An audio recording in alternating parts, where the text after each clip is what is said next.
All right, move the car inside the garage because, again, it's windy outside. The seat here, the wing here, does contact the door card here, so you can see a little indentation, but the door shuts just fine. Now, here's the engine bay. Again, we have photos of it, but always nice to have a video to show you around here.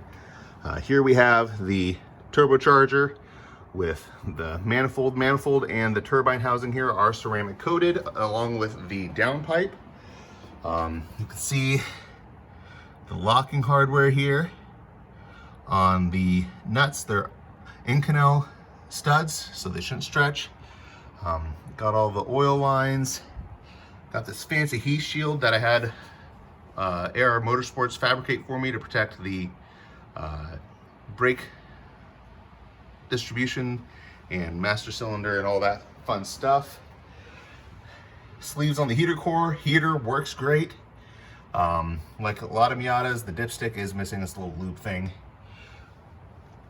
Here we have the lines going to the Radium dual catch cans here. So this is to capture any blow-by from the engine. So far, they've been pretty dry despite the track work. I do have a separate oil pressure sensor going into the ECU, so you have more accurate oil pressure and oil temperature down in the pan down there. There is a electronic failsafe where if it detects low oil pressure, it'll shut off the engine after a couple seconds to prevent you from nuking your bearings. Here's the Super Miata radiator. Here is the really big oil cooler mounted behind the radiator where the AC fan would have been if this had AC. Oil temps have been fine on the track, even up to 100, 110 degrees, which we've had a couple very warm track days. This engine is a VVT head. So you can see the VVT solenoid there. That's all controlled by the ECU and tuned.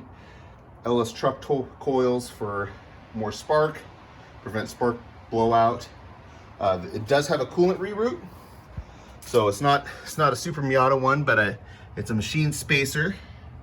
So if you know anything about the Miata cooling system, they kind of reverse the flow and kind of have everything go in the front and out the front, because this engine was originally for a front wheel drive car. And so coolant doesn't get to the back cylinders all that well stock. So rerouting it, get a spacer, and now the coolant goes from front to back and cools everything evenly. One thing to note is the windshield washers. The nozzles are still in the hood, but the tank and pump for the washer were removed to make space for the turbo components and the catch cans and whatnot. So there is a system to mount that here up in the cowl area with a Cappuccino tank from a Suzuki Cappuccino, but I haven't done that because, again, this doesn't really get street driven, so I haven't felt the need. Racing Beat sway bar in the front. I don't know if I had that on my mod list.